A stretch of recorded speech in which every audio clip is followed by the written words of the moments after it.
주 안에서 택하심을 입은 루포와 그의 어머니에게 문안하라. 그의 어머니는 곧 내 어머니니라. 아멘. 우리 옆 사람에게 인사합시다. 잘 오셨습니다. 예배의 성공자가 됩시다. 예배의 성공자가 되시기 바랍니다. 오늘 제가 주일학교 예배를 드리면서 행복했어요. 우리 주일학생들이 몇 명 나오는지 아십니까? 17명 나왔어요. 우리 산이면의 초등학교의 전체 학생 수가 36명입니다. 36명인데 오늘 17명 나온 것은 거의 절반이 나온 거죠. 코로나 이전에 그 예배를 회복을 했습니다. 회복해 하신 주님께 너무나도 감사를 드립니다. 우리 작년부터 회복합시다. 주일학생들에게 도전을 받아서 우리 작년부터 코로나 이전에 그 예배 참석률 그렇게 회복할 수 있기를 원합니다. 로마서 16장에는 많은 이름들이 나옵니다. 여기에 나온 이름들은 바울의 동역자들의 이름입니다. 바울은 동역자들의 이름을 소개할 때 조금씩 다르게 소개하는 것을 보게 됩니다.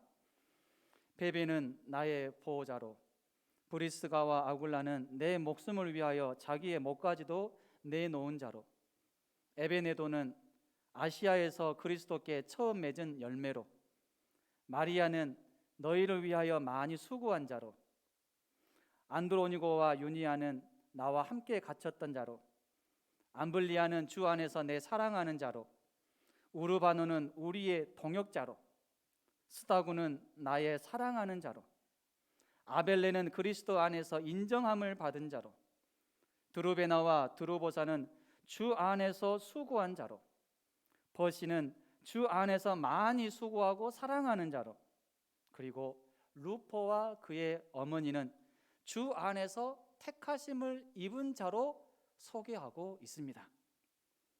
바울이 소개한 이러한 동역자들의 공통점이 있습니다.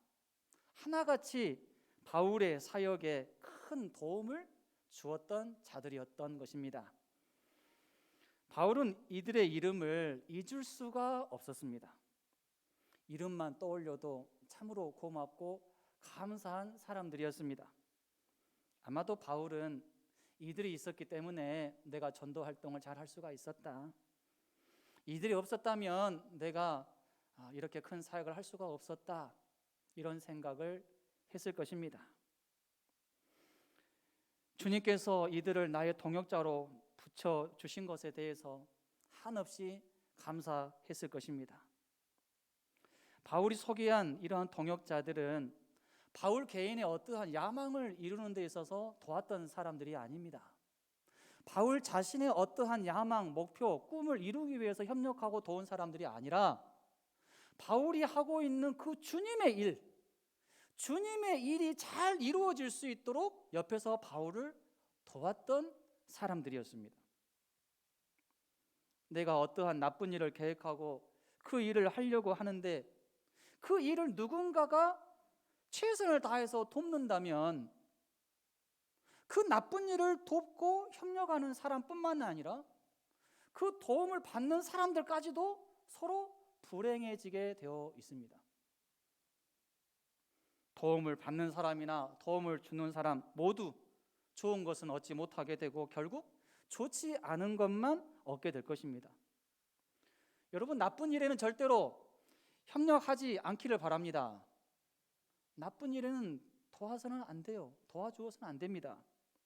나쁜 일에는 조언하고 충고해 주어야 되죠. 그렇게 해서는 안 된다. 그런 길로 가서는 안 된다. 그 길은 사망의 길이다. 절대로 가서는 안 된다. 이렇게 충고하고 조언해야 되지 않겠습니까? 나쁜 일에는 충고하고 조언하는 것이 상대방을 돕는 것이요 살리는 것입니다. 그러나 주님께서 기뻐하실 만한 일에 협력하고 도움을 주는 행위는 도움을 받는 자도 행복하고 또 도움을 주는 자도 행복하게 되어 있습니다. 주님께서도 행복해 하시죠. 어떤 일이 주님께서 기뻐하시는 일인지를 잘 분별하시기 바랍니다. 주님께서 기뻐하시는 일이라면 그 일에 기꺼이 협력하고 돕는 자가 되시기를 바랍니다. 그러면 나의 이름이 성도들 앞에서나 주님 앞에서나 귀한 이름, 복된 이름으로 불리어지게 될 것입니다. 많은 사람들에게 그렇게 복된 이름으로 불리어지겠죠. 계속 불리어질 것입니다. 이러한 이름에 여러분들의 이름도 포함될 수 있기를 바랍니다. 바울이 소개한 많은 이름들 중에서 오늘은 특별히 루포와 그의 어머니에 대해서 살펴보면서 말씀을 전하도록 하겠습니다. 5월달은 가정의 달인데 오늘 말씀을 통해서 우리 각자의 가정이 어떤 가정이 되어야 하는지를 생각해보고 도전받는 시간이 되기를 바랍니다. 루포의 아버지는 누구인고 할 때 구레네 사람 시몬입니다.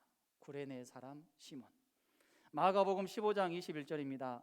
마침 알렉산더와 루포의 아버지인 구레네 사람 시몬이 시골로부터 와서 지나가는데 그들이 그를 억지로 같이 가게 하여 예수의 십자가를 지우고.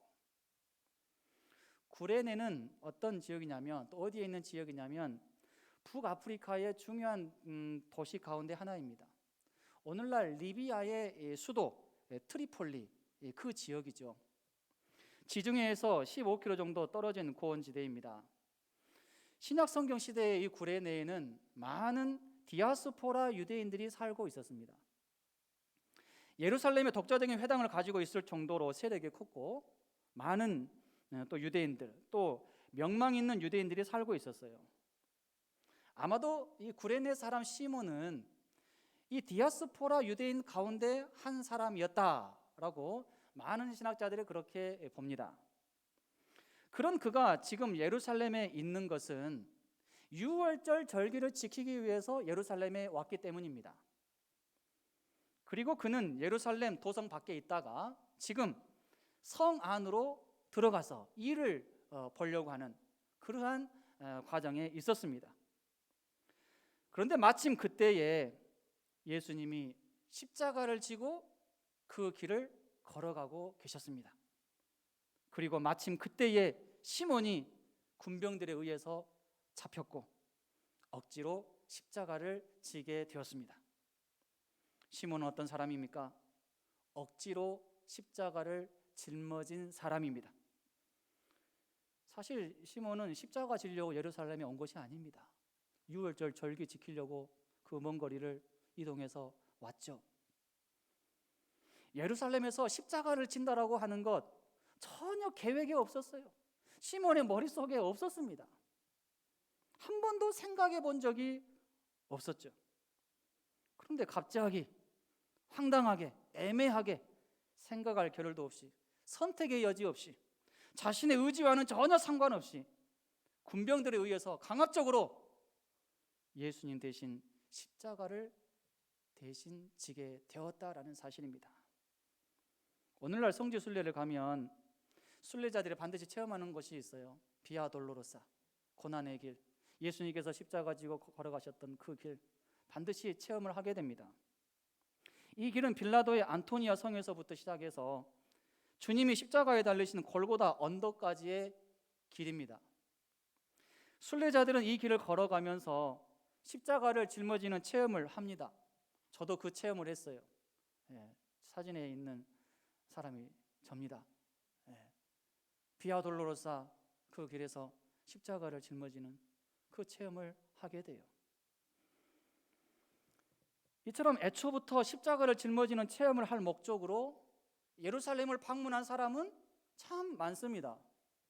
하지만 시몬은 어떻습니까? 그때 당시에 전혀 십자가를 짊어질 생각이 없었어요. 그 목적으로 예루살렘을 오지 않았습니다.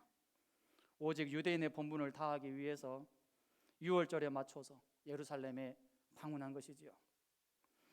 시몬은 오직 유월절 절기는 내가 잘 보내야 되겠다, 그 생각만 하고 있었던 것입니다. 사실 십자가에 처형당할 자는 처음부터 끝까지 자신의 십자가를 지고 가도록 규정이 되어 있었습니다. 이때 지고 가는 것은 양팔을 못 박을 수 있도록 가로로 되는 그 횡목입니다. 횡목. 가로로 이렇게 십자가에 못 박히잖아요. 그 나무, 가로로 있는 그 나무를 짊어지고 가야만 했습니다. 약 20kg의 무게가 나간다고 합니다. 이 정도의 무게라고 하면 그렇게 무겁지 않습니다. 장정 한 사람이면 충분히 들고 갈 수 있는 그러한 무게죠. 그러나 예수님의 상황은 달랐습니다. 우리가 잘 아는 것처럼 예수님은 그 전날 밤부터 아침까지 온갖 추악한 인격적인 모독을 당하시면서 신문을 받으셨어요. 가혹한 매질을 당하셨습니다. 때문에 도저히 십자가를 지고 갈 수가 없는 그러한 상황이 된 것이죠. 죽지 않으신 것이 기적일 정도입니다. 얼마나 예수님의 육적인 상태가 심란했으면 그렇게 야만적이고 머린정한 로마 군병들조차도 규칙을 어기면서까지 다른 사람에게 십자가를 대신 지게 했겠습니까? 군병들조차도 예수님은 도저히 그 상태에서 십자가를 지고 골고다까지 갈 수 없다, 이렇게 판단을 했기 때문에 다른 사람을 찾은 것이죠. 그래서 구레네 사람 시몬을 발견하고 그 시몬을 붙잡아서 대신 십자가를 지게 했습니다.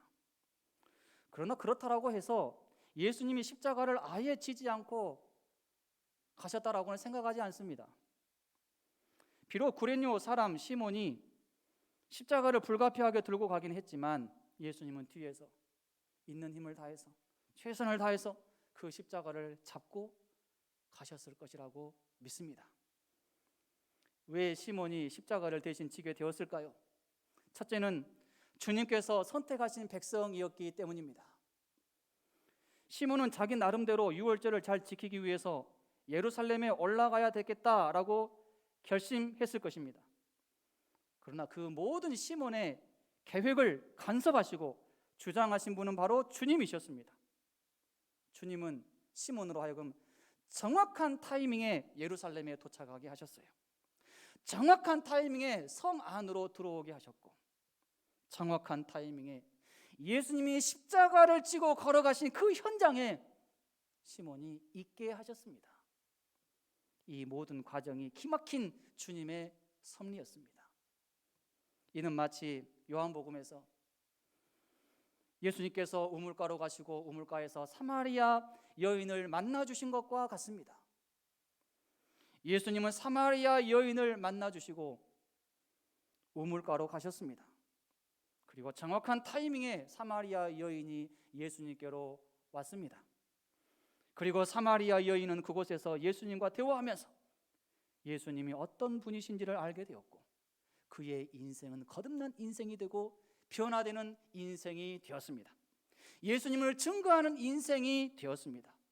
이 또한 기막힌 주님의 섭리였죠. 왜 시몬이 십자가를 대신 지게 되었을까요? 둘째는 시몬이 예수님과 가장 가까운 곳에 있었기 때문입니다. 가장 가까운 곳에 있었어요. 여러분, 그때의 상황을 한번 떠올려 보세요. 생각해 보세요. 어떤 상황입니까? 살벌한 상황입니다. 긴박한 상황입니다. 예수님은 죽으시기 일보 직전의 그 상태입니다. 온몸은 피로 범벅이 된 상태죠. 쳐다보기도 무서울 정도였을 것입니다. 그리고 로마 군병들은 계속해서 예수님을 채찍질하고 있었을 것입니다. 빨리 걸어가라, 빨리 가라, 이렇게 외치면서 채찍질 했겠죠. 그런데 군병들의 생각에도 도저히 예수님이 그 상태로 십자가를 지고 골고다 언덕까지 가는 것은 무리라고 여겼기 때문에 다른 방법을 찾아냈습니다. 혹시라도 거기서 예수님이 죽으면 안 되기 때문에 예수님 대신 한 사람을 지목해서 대신 십자가를 지고 가게 해야 되겠다라고 판단한 것입니다. 군병들이 이렇게 판단을 하게 된 배경에는 그때 당시 종교 지도자들도 한 몫을 했다라고 생각을 합니다. 종교 지도자들 머릿속에는 반드시 예수님이 십자가에 못 박히셔서 죽어야 된다는 거죠. 저주를 받고 죽어야 된다, 못 박혀서 죽어야 된다, 그래서 지금 죽으면 안 된다, 다른 사람을 대신 세워서라도 골고다까지 가야 된다, 십자가 위에서 죽어야 된다. 아마 많은 영향력을 행사했을 거라고 봅니다. 어쨌든 군병들이 선택한 사람 누구입니까? 시몬입니다. 많고 많은 사람들 중에서 시몬이 차출된 거예요. 모인 많은 사람들 중에서 시몬이 선택되었어요. 여러분 한번 생각해 봅시다. 만약에 시몬이 군병들과 멀리 떨어져 있었다면 군병들이 시몬을 차출할 수 있었을까요? 그러지 못했을 것입니다. 가까운 사람에서 찾았겠죠. 만약 시몬이 군중들 틈 속에 끼어서 숨어 있었다면 군병들이 시몬을 차출할 수 있었을까요? 그러지 못했을 것입니다. 시몬이 로마 군병들과 가까운 거리에 있었고 군병들이 보기에도 한눈에 확 띄는 곳에 있었기 때문에 그를 곧바로 지목하고 선택했을 것입니다. 당시 그 광경을 바라보는 군중들은 어떤 생각을 했을까요? 시몬을 향해서, 시몬을 바라보면서, 예수님 대신 십자가를 져야만 하는 그 시몬을 바라보면서 군중들은 어떤 생각했을까요? 아이고, 저 사람 정말 불쌍한 사람이다. 저주의 십자가를 대신 지게 되나니. 또한 한편으로는 안도의 한숨도 쉬었을 것입니다. 하마터면 내가 차출될 뻔했네. 아이고, 생각만 해도 끔찍하다. 이런 생각하지 않았겠습니까? 그렇다면 시몬은 어떤 마음이었을까요? 그 누구보다도 황당했을 것입니다. 재수없는 날이다 라고 생각했을지도 모릅니다. 당시 백성들뿐만 아니라 유대인들까지 전체적인 여론이 어떠했습니까? 예수님을 비난하고 공격하는 그런 분위기였어요. 예수는 마땅히 십자가 향해 처해야 된다라고 외치는 분위기였습니다. 그렇기 때문에 시몬도 충분히 그렇게 생각을 했을 법도 합니다. 시몬은 예수님이 가장 고통스러울 때 가장 가까운 곳에서 예수님과 함께 있었던 사람입니다. 여러분, 지금 예수님은 그 어떤 때보다도, 어느 때보다도 지치고 고통스러운 상황에 처해 있었습니다. 그런데 그러한 상황에서 시몬은 예수님과 가장 가까운 곳에 있었어요. 심지어 예수님의 짐을 대신 져주면서 예수님을 도왔습니다. 시몬이 마지못해서 십자가를 지기는 했어도 중요한 사실은 그가 예수님의 십자가를 대신 지면서 예수님을 도왔고 결국 예수님과 함께 골고다 언덕까지 나아갔다라는 사실입니다. 시몬은 예수님께 부름받은 적이 없어요. 예수님께 직접적으로 교육을 받은 적이 없습니다. 예수님께 제자로 세움받지도 못했습니다. 그런데 그가 예수님의 가장 고통스러운 시기에 예수님의 가장 가까운 거리에서 함께 있었다는 것은 그 자체만으로 놀라운 일입니다. 그런데 시몬은 예수님과 가장 가까운 거리에서 그냥 함께 있는 정도가 아니라 십자가까지 짊어졌으니 참으로 놀라운 일이 아닐 수 없습니다. 십자가 무게는 20kg 정도밖에 되지는 않지만 지금 그 상황은 어떠합니까?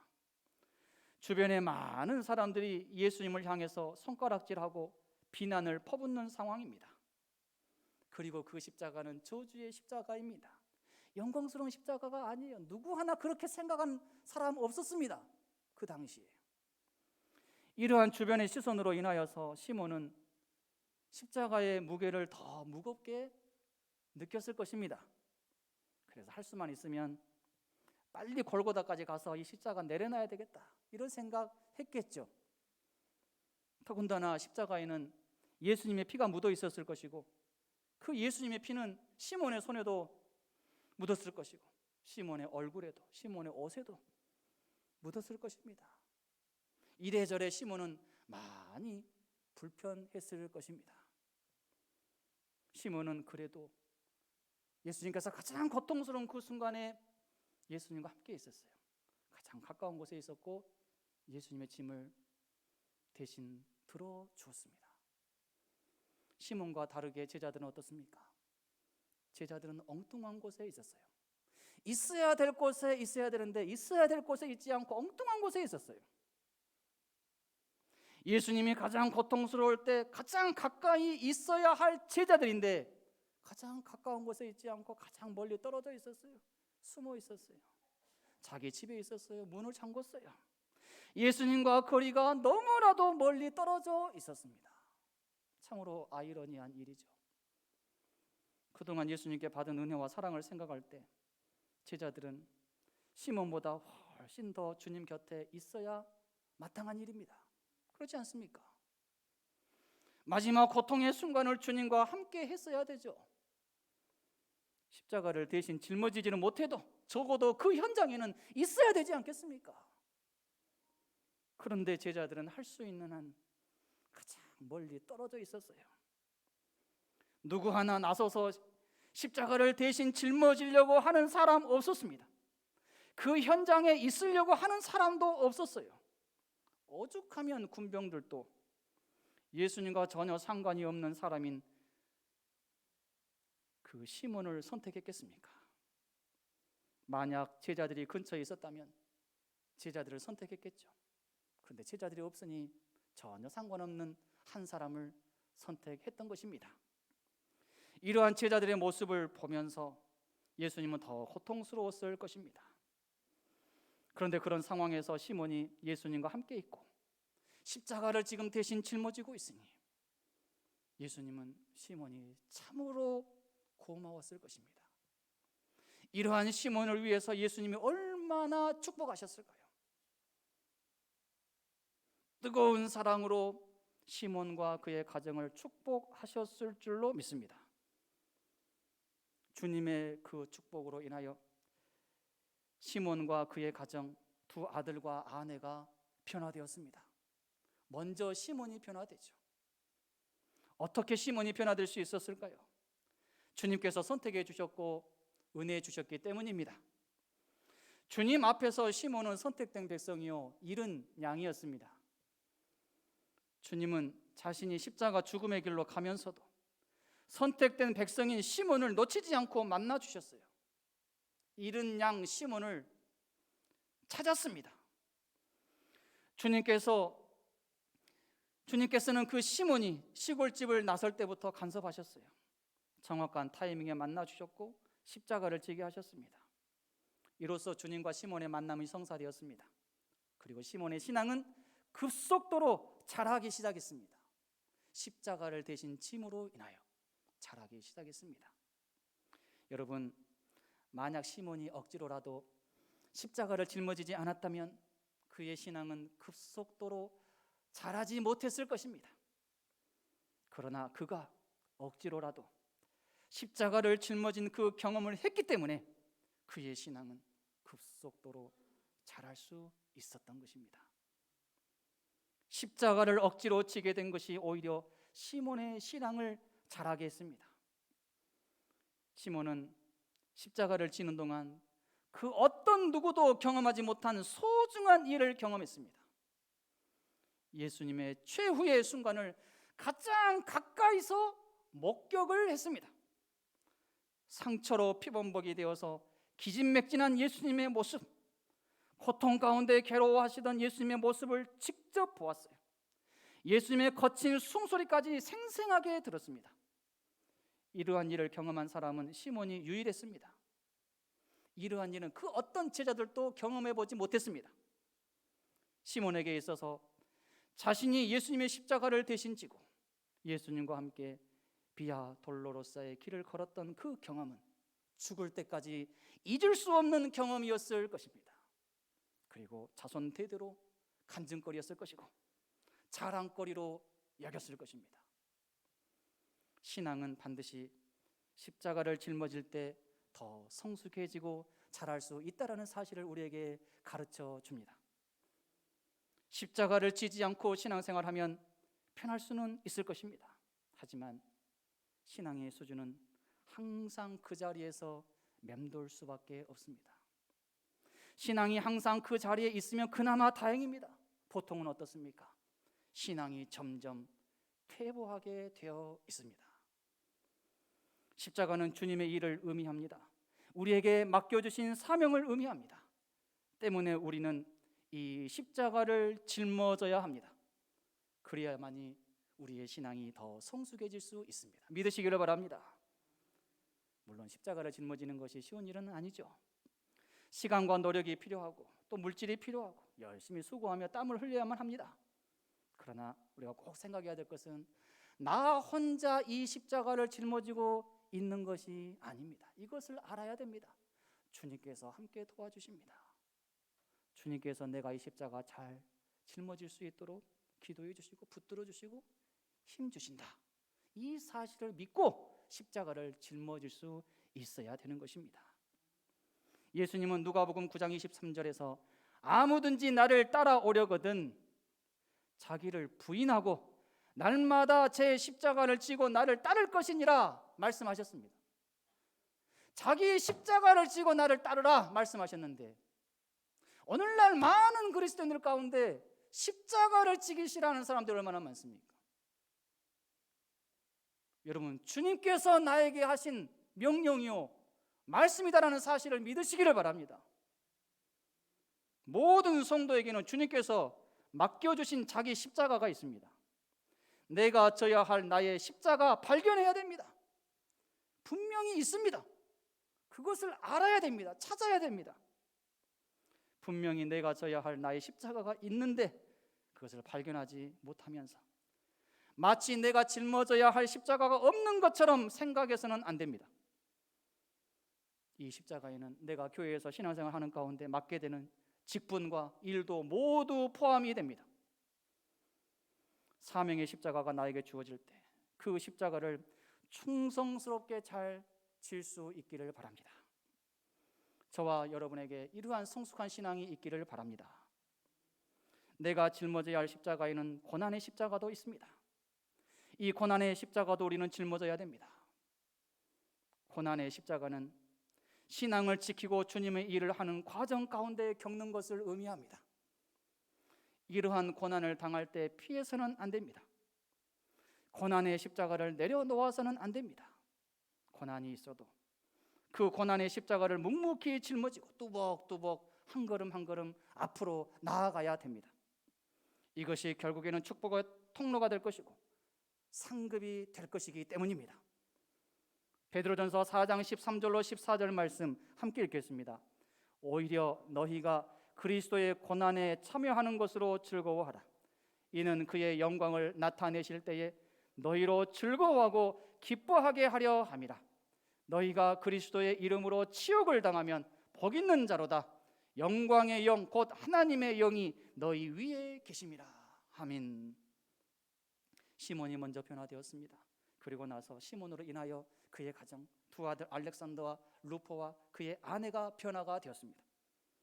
시몬의 가정은 주님의 일에 쓰임받고 헌신하는 가정으로 변화되었습니다. 어떻게 이렇게 변화될 수 있었을까요? 그 집안의 가장이었던 시몬이 먼저 확실하게 변화되었기 때문입니다. 시몬이 변화되지 않았다라고 하면, 십자가를 대신 지지 않았다라고 하면 그의 아들들과 아내가 변화될 수 없었을 것입니다. 그냥 예루살렘에서 유월절 잘 지키고 끝나면 다시 시골로 돌아와서 예전처럼 살았겠죠.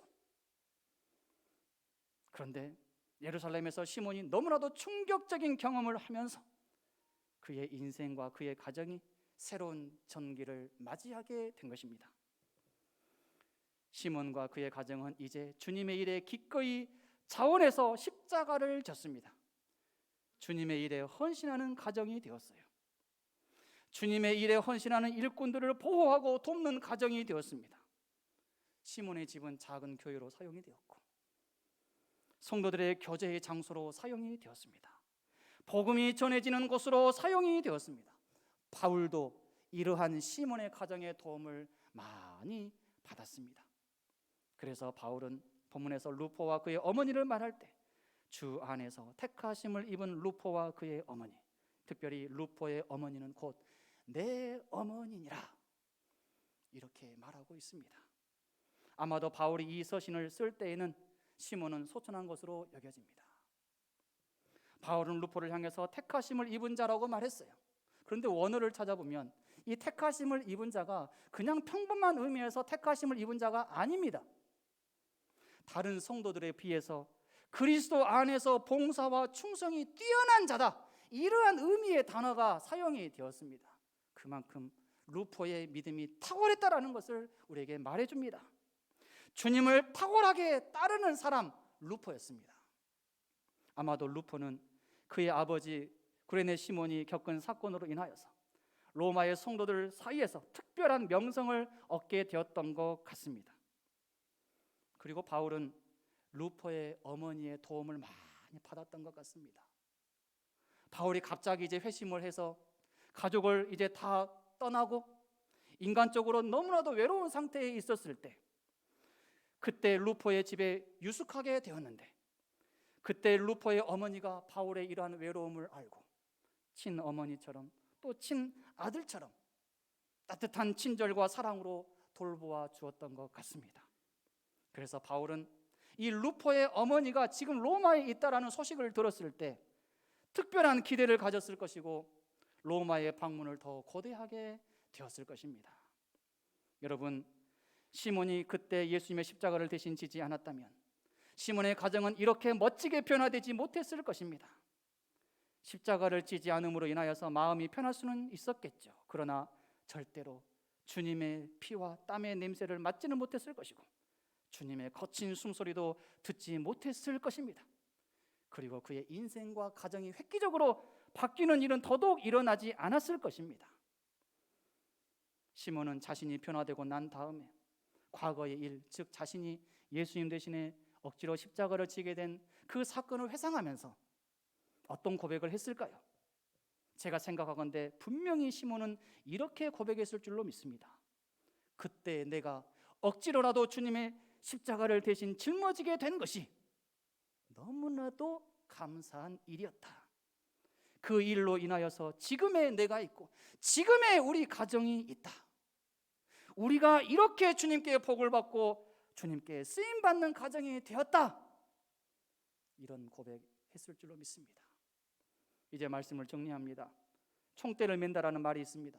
이 말은 다른 사람을 대신해서 내가 힘든 일을 감당하겠다라는 말이죠. 시몬은 십자가라고 하는 그 총대를 맨 사람입니다.